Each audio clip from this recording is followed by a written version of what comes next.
So the Yankees have officially announced their opening day starter. And who's playing tonight against the Pirates? Let's get into that one right now.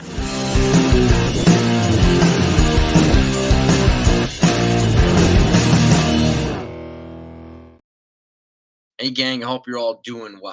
So, we went live last night to go over the follow up good news on Gerrit Cole. Thankfully, for those that weren't there, they did receive a second opinion from Dr. Neil Ellis Rash, is one of the foremost Tommy John surgeons. And he also confirmed and agreed with what the Yankees doctors found, that there was no tear in the UCL. He looked at the imaging and so on and so forth. So when you get a second opinion like that from somebody that renowned, that's a good thing. There's still a lot of folks, though, who still think that he's eventually going to get it or the Yankees are keeping something from them. Can't confirm either. But it's good to see that right now, conservative therapy, rest, recovery. It sounds like around the PRPs, which is platelet-rich plasma injections, are probably in order, and as well as a couple of things. Now, PRP injections also were one of the things that helped resurrect Kobe Bryant's career on the back end of his career. May he rest in peace, obviously, but he kind of rejuvenated himself after getting PRPs. It really, really helped get him back to his Super Hall of Fame self, his all-time, to me, a top 5 player self. So that's going to be part of Gerrit Cole's, rehabilitation process, and as well as some other things to range of motion, strength, and everything else, rest, and then he'll build himself up. And it sounds it's going to be upwards of anywhere from 8 to 12 weeks. So we'll see how long that takes, and we'll just see. And hopefully, the Yankees, while they look for another starter, it sounds like they have their eye on like Michael Lorenzen, who could be a decent piece. I don't know what the situation with Jordan Montgomery is, but I don't think the appetite to pay $40 million or something like that for Jordan Montgomery is there, which just means it's probably going to cost $20 million plus the 110% tax on top of that, luxury-wise. So Lorenzen probably presents himself as more of a financially reasonable option at this point. And it looks like they'll probably give one of their kids, maybe Clayton Beeter, a shot too. He looks pretty good right now, Clayton Beeter, as does Luis Hill.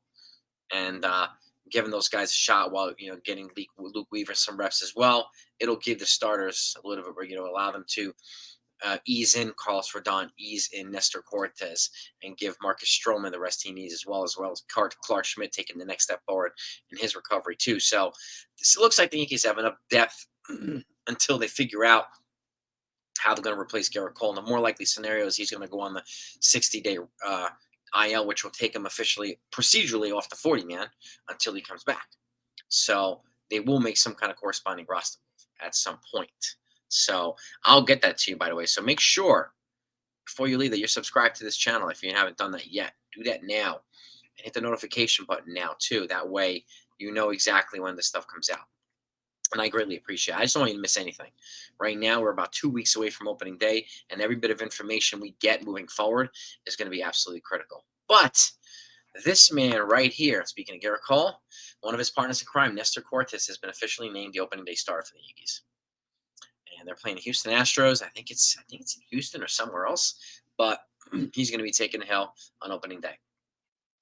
They had decided, along with Marcus Stroman, I think he had the final decision that they couldn't rotate his pitching rhythm right now in time for him to be ready for opening day. They would have had to screw with everybody's rotation spot now that Cole is out officially. So it didn't make any sense. So I'm glad he did that. That does not make him a problem child, despite what some people say. This is just common sense. Pitchers are creatures of habit, and they want to stay in this 5-day cycle. This would have thrown him off, and it would have thrown other guys off too. And Nestor Cortez, he has shown the ability to throw long relief, short relief, starting pitching, and so on and so forth. He seems to have a little bit of a Gumby arm, despite his recently rehabbed shoulder. So he's going to start opening day, so congratulations to him. Now let's get into the Yankees lineup today. They're playing the Pittsburgh Pirates. As you can see, Alex Verdugo's leading off in left field.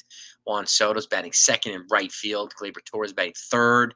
Second base, Anthony Rizzo's batting cleanup. First base, Anthony Volpe's batting fifth. Shortstop, Austin Wells batting sixth. DHing, actually.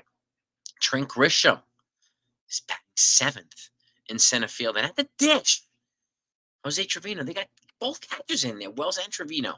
Fantastic. And batting ninth at third base is Oswaldo Cabrera. We need to see more consistency from him, too. They're still looking to fill the rest of the bench out I'm not confident yet in Oswaldo Cabrera's ability to be one of those bench players. I'm not.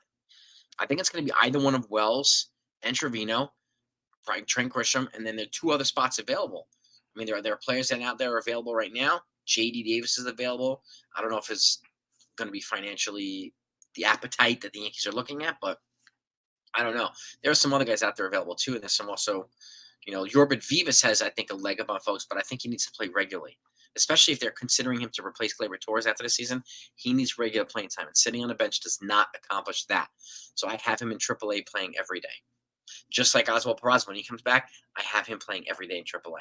That way, if there's an injury, they can call up Peraza, especially if it's like Rizzo and DJ has to move to third, you can plug in Peraza. Okay, or DJ has to move to first, excuse me. You can plug Peraza at third as an elite defender. So Vivas, I think he's one step closer. I think he's ahead of Oswald Peraza right now in terms of replacing Gleyber Torres at second. He's shown to have a better bat.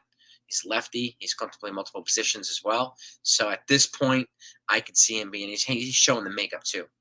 At this point, he's looking like the guy that's going to replace Gleyber Torres at second base. I'm not really buying into the Alex Bregman stories. Let him go to the Mets. Let him go to the Mets.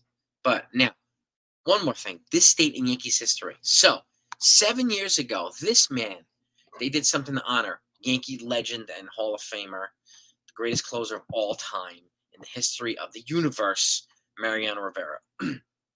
7 years ago, which is what, 2017? As part of I'm reading this out to you, as part of a tribute to retired closer Mariano Rivera, the Yankees sent part of their team to Panama to play in a special Legends series against the Marlins at Rod Carew Stadium.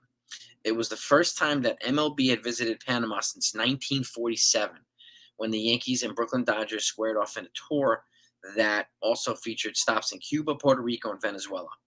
Amusingly enough, the Marlins stole the show in the first game on March 15th, when starter Brad Hand combined with relievers Steve Cishek, A.J. Ramos, and Arcumedes Carnerio to no-hit the Yankees.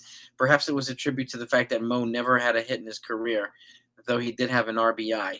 So let's go with that. The Marlins honored Mariano Rivera too by sticking it to the Yankees. But that's what happened 7 years ago. And kind of a funny one, but still entertaining.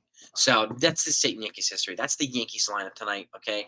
That's who the opening day starter is going to be for the Yankees. Stay tuned because there's going to be more roster moves that are going to come. Well, maybe after tonight's game, maybe after the next couple days. Okay, they're still looking to fill out the bench, okay? And maybe that final spot in the bullpen. And it looks like they will be adding a starter. Who, I have no idea. But even some of the trade candidates, like Edward Cabrera for the Marlins, he's out with a shoulder impingement, right? Cease got traded to the Padres. Burns got traded to the Orioles. So we don't know what's going to happen. Blake Snell, I mean, he had two. I'm not even wasting my time. He had two chances with the Yankees. He turned both of them down. Why would he come back a third time? Why? And pay $60 million for him or something like that for the year and give him an opt-out so he can opt out this year? And we paid $60 million for the guy and lost 2 draft picks and international money? No, thank you. Hard pass.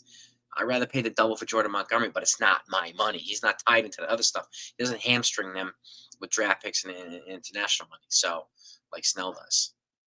So I think Snell's a nice guy, and it's nice that he has a buy-in from Gerrit Cole and Aaron Judge and some of these other folks, and Juan Soto, but, he didn't have to say no to the Yankees, but he did twice, and he didn't have any offers and still doesn't have any offers. So take that to the bank. That's what I got for you. Talk to y'all later.